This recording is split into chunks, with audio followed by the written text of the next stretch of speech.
Olá, seja muito bem-vindo. A gente começa agora mais uma edição do Trabalho em Revista, boletim semanal que é produzido aqui pelo TRT de Mato Grosso.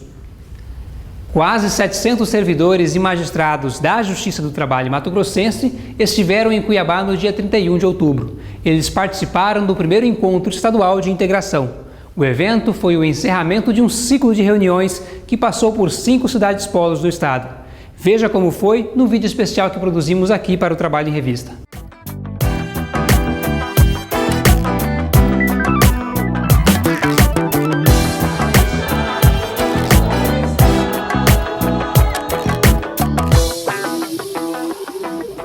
Nós já somos uma organização grande, ou seja, em torno de 1.000 servidores hoje no tribunal. Então essa integração é importante para que as pessoas possam se integrar, possam se conhecer, possam conversar, né?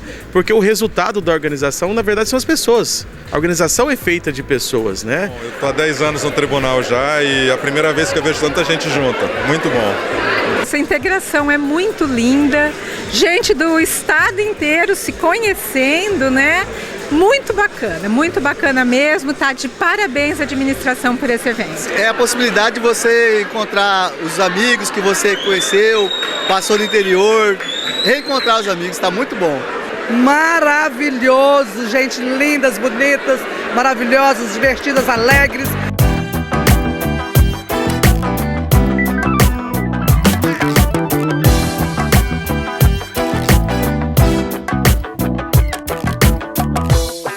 Palestra também das doutoras, né? Falando também da questão da humanização, do teletrabalho. Então, eu acho muito legal essa iniciativa do TRT da 23ª. Eu circulo por diversos regionais como palestrante e visualizo que essa é uma iniciativa quase isolada, pioneira, vanguardista, de integração efetiva dos servidores, lato sensu, de um tribunal regional. Então, a importância desses momentos, ainda mais hoje, onde a tecnologia permite um afastamento dos servidores, é essencial. Essa sensibilização para que as pessoas tentem se melhorar é exatamente no sentido de que ofereçam serviços melhores, porque a sociedade precisa e conta com a capacidade pessoal desses servidores. Hoje, nesse encontro estadual, além do foco da integração, nós tivemos várias palestras, de forma que é um evento de alto êxito e a Escola Judicial se sente muito honrada de ter essa parceria com a presidência do tribunal.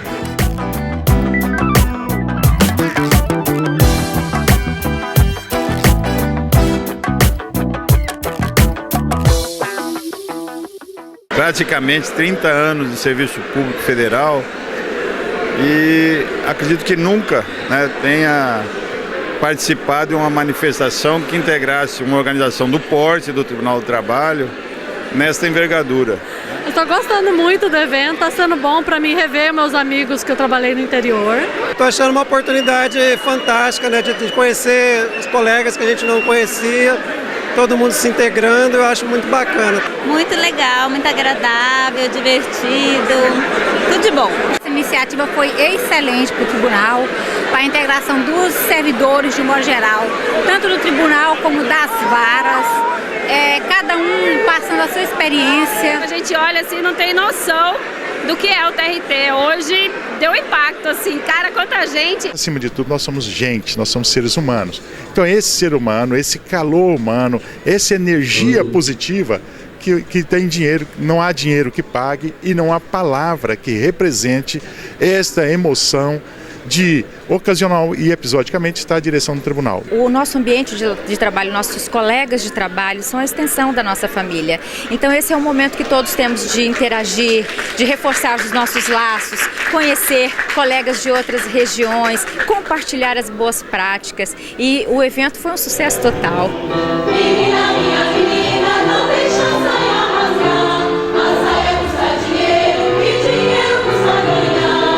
É excelente iniciativa, né?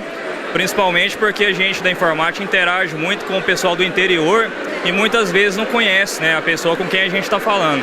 Gostei principalmente por causa disso. A gente que trabalha no tribunal, você fica mais próximo daquele pessoal que trabalha contigo. Hoje eu estou vendo pessoas aqui que vêm de longe, né? Colniza, Confresa, muito legal. A confraternização, conhecendo colegas que a gente vê no dia a dia, mas não conhece, né? A gente passa todo dia por eles, não conhece. Essa é uma oportunidade muito boa. Estou achando ótimo. Excelente, né? Eu acho que é o espírito mesmo, descontração e integração. São as palavras-chave desses eventos, desses encontros. E, acima de tudo, eu acho que valoriza todos e faz despertar e crescer o sentimento de pertencimento a essa instituição que a gente tanto gosta e tanto se dedica. E a Caixa Econômica Federal conseguiu reverter a decisão que concedia a um de seus ex-funcionários mais horas extras do que ele havia pedido em um processo contra o banco. Veja o caso em detalhes agora no quadro Direto de Brasília.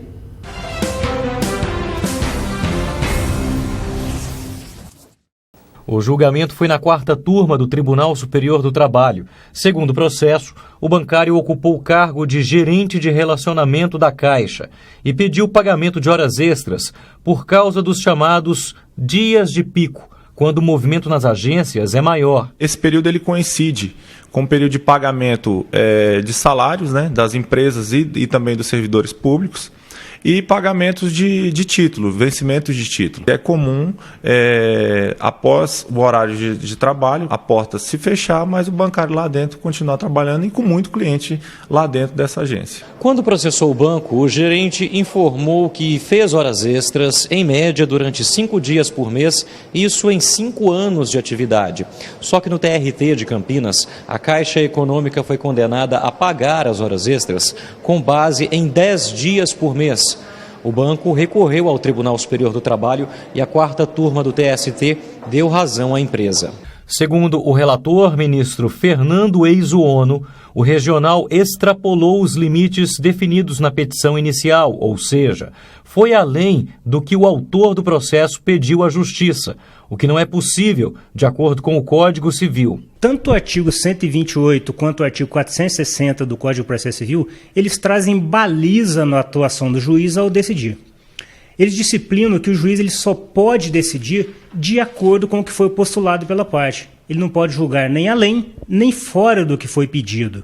E nesse caso específico, o Tribunal Regional do Trabalho da 15ª Região, que é o de Campinas, ele julgou além do que foi postulado pelo autor na sua reclamação trabalhista, na sua inicial. A 4ª turma decidiu então que as horas extras devem ser pagas ao bancário com base em 5 dias por mês, conforme a reclamação do trabalhador. E a entrevista dessa semana é com a Procuradora do Trabalho do Paraná, Margarete de Matos Carvalho. Ela nos conta como o regional do MPT em que atua vem melhorando as condições de trabalho dos catadores de lixo e diminuindo a mão de obra de crianças e adolescentes neste meio. Não saia daí, que o Trabalho em Revista volta já.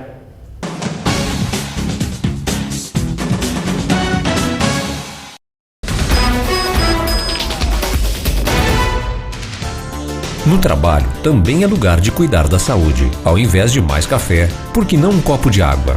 Escada em vez de elevador. Descansar as vistas quando usar o computador por muito tempo. Um ambiente saudável faz bem para todos nós. A Justiça do Trabalho não acontece só nos tribunais. Ela é feita por todos nós. Tribunal Regional do Trabalho de Mato Grosso.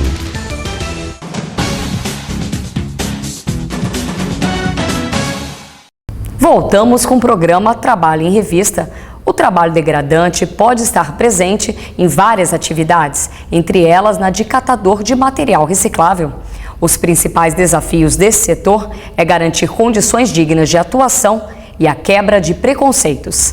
Para falar sobre esse e outros assuntos, ao meu lado a Procuradora Regional do Trabalho no Paraná, Margarete Matos de Carvalho. Tudo bem, Margarete? Tudo bem. Seja bem-vinda ao programa. Margarete, como que funciona a atuação do Ministério Público do Trabalho diante da inclusão social e produtiva dos catadores? Pois bem, desde 2001, o Ministério Público do Trabalho passou a atuar na fiscalização do trabalho de crianças e adolescentes nos lixões. Esta é uma atividade considerada proibida para menores de 18 anos, já que ela é insalubre, é perigosa, oferece riscos extremos, inclusive à vida dessas crianças e desses adolescentes. E nós percebemos que retirar crianças e adolescentes dos lixões não era suficiente, porque as famílias continuavam numa situação de extrema pobreza, desestruturada, e as crianças acabavam retornando para o trabalho infantil, mesmo que não fosse nos lixões, em outras atividades e às vezes até com maior risco, como tráfico de drogas e exploração sexual.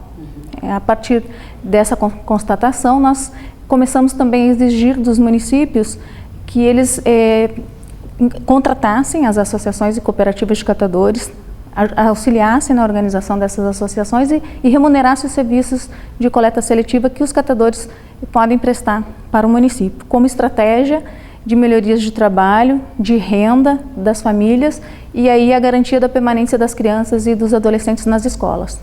Há um movimento que mapeia essa quantidade de catadores no Brasil, de pessoas que trabalham nessa atividade ainda aqui no país? O IBGE fez um recorte a respeito dessa profissão no último censo de 2010, apontando 400 mil trabalhadores nesta atividade, mas nós acreditamos que o número seja muito maior, não só pelas informações do próprio Movimento Nacional de Catadores, que indica mais de 1 milhão de pessoas, mas pelas realidades mesmo que encontramos nos municípios.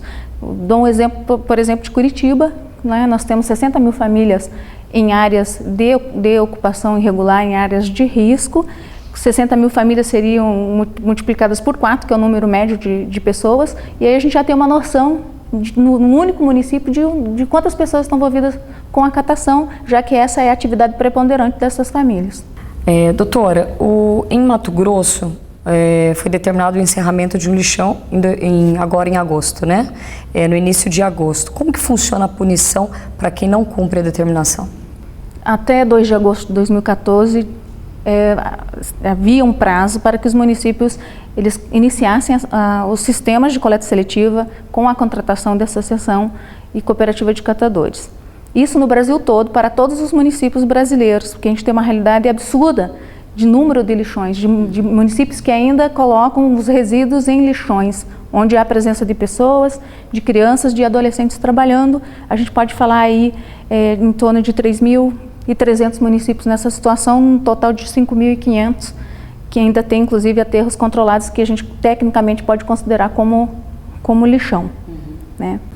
Mas o não cumprimento, como que funciona? Por exemplo, foi essa determinação para todos os municípios do país, mas em alguns não foram cumpridos, como no caso aqui na capital de Mato Grosso mesmo. Como que funciona a punição para quem não cumpre isso? Nós estamos orientando aos membros do Ministério Público através do material que foi elaborado pelo Conselho Nacional do Ministério Público, num projeto específico de encerramento dos lixões, inclusão social e produtiva dos catadores, numa parceria inclusive com a Secretaria-Geral da Presidência, de que sejam adotadas medidas junto aos municípios, no primeiro momento dialogando com o município, oferecendo a adequação espontânea através de um termo de compromisso de ajustamento de conduta, e nos casos em que houver resistência ou omissão do gestor público, adotar as outras providências mais radicais, digamos assim, como o ajuizamento de ações civis públicas, ações criminais por danos ambientais, porque colocar o resíduo no local inadequado é um crime ambiental, e também as ações de improbidade administrativa que podem tornar este prefeito, por exemplo, inelegível. Ok. E no caso, é muito interessante essa busca pelo encerramento desse tipo de atividade, mas não é apenas isso, né? Após dado esse processo, há um processo da busca da reinserção no mercado de trabalho desse trabalhador. Desde 2002 é uma profissão reconhecida na classificação brasileira de ocupações e a gente não está buscando a recolocação desses profissionais no mercado de trabalho, porque eles continuarão exercendo essa profissão de catador.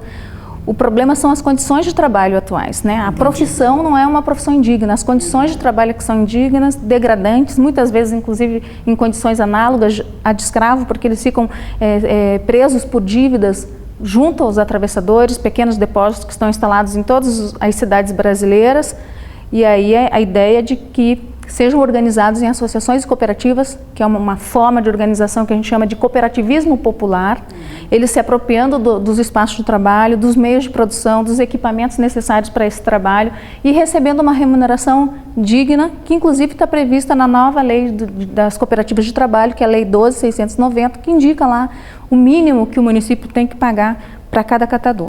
Doutora, essa questão não acontece só nos lixões, mas também na área social, nas ruas, avenidas das cidades.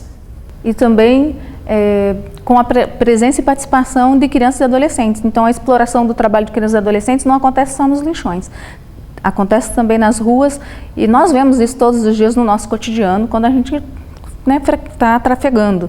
Então, os carrinhos de coleta são inadequados, porque eles ocasionam problemas na estrutura óssea, com inclusive muitos inválidos, em razão do peso que carregam, são 300, 400 quilos. Não consigo imaginar alguém que tenha força física suficiente, são 13, 14 horas de trabalho por dia, e ainda enfrentando um preconceito da sociedade, porque acha que está atrapalhando o trânsito. As autoridades públicas também veem como entrave, a paisagem urbana comprometida pela exposição dessas pessoas que trabalham de forma inadequada com esses carrinhos, né? Enfim, com essa realidade. E o que a gente percebe, na verdade, é uma má vontade política de resolver esse problema, incluindo catadores em associações e cooperativas e contratando para fazer o serviço de coleta seletiva, que é o que a lei prevê. Então, eles deixariam de ser trabalhadores autônomos, em condições inadequadas, indignas de trabalho, e passariam a fazer parte de um sistema oficial de coleta seletiva, valorizados pelo trabalho que eles fazem e sendo remunerados também por este trabalho. Mas na prática tudo isso é um pouco ainda difícil, essa quebra de preconceito, quebra de tabu para ser colocado, né? E é isso que o Ministério Público do Trabalho também enfrenta. E além disso, como que funciona o trabalho para a autoestima desses trabalhadores, quando eles saem dos lixões e eles ocupam as ruas, por exemplo? O fato de participarem da coleta seletiva oficial, de serem prestadores de serviços de limpeza urbana para o município, já é um motivo de aumento da autoestima.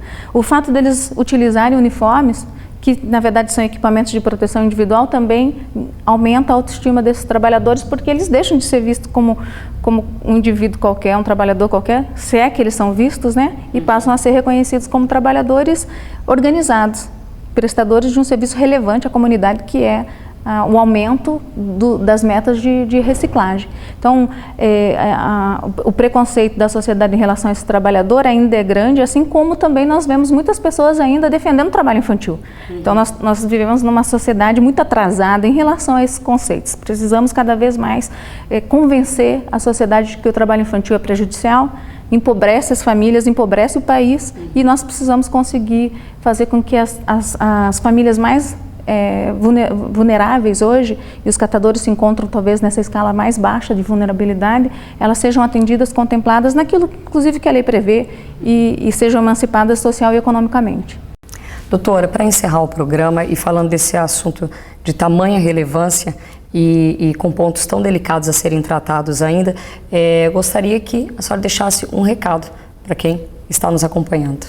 Gostaria de deixar um recado, obviamente, que para a sociedade comece a ter outros olhos em relação ao trabalho dos catadores, uma preocupação com o trabalho infantil, mas principalmente para os operadores do direito, e aí eu incluo em especial os juízes do trabalho, porque o Ministério Público do Trabalho tem atuado, inclusive judicialmente, para fazer o enfrentamento deste problema, e muitas vezes nós não temos obtido decisões favoráveis, porque ainda existem decisões no sentido de que a Justiça do Trabalho não teria competência para atuar nesta questão que envolve tanto o trabalho infantil quanto o trabalho em condições degradantes e indignas, sendo que a inserção dos catadores nos programas de coleta seletiva, na gestão de resíduos sólidos, é apenas uma estratégia para alcançar melhores condições de trabalho e vida e erradicação do trabalho infantil. Então, nós infelizmente temos que trazer uma matéria nova para a Justiça do Trabalho, que é gestão de resíduos sólidos, e às vezes por isso que há essa, talvez, incompreensão, mas temos que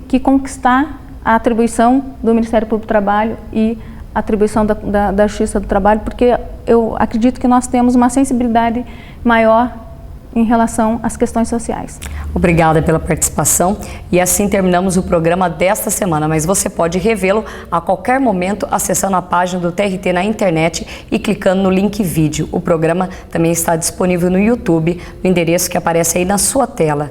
E aproveite para acompanhar o Tribunal nas redes sociais. Obrigada e até o próximo programa.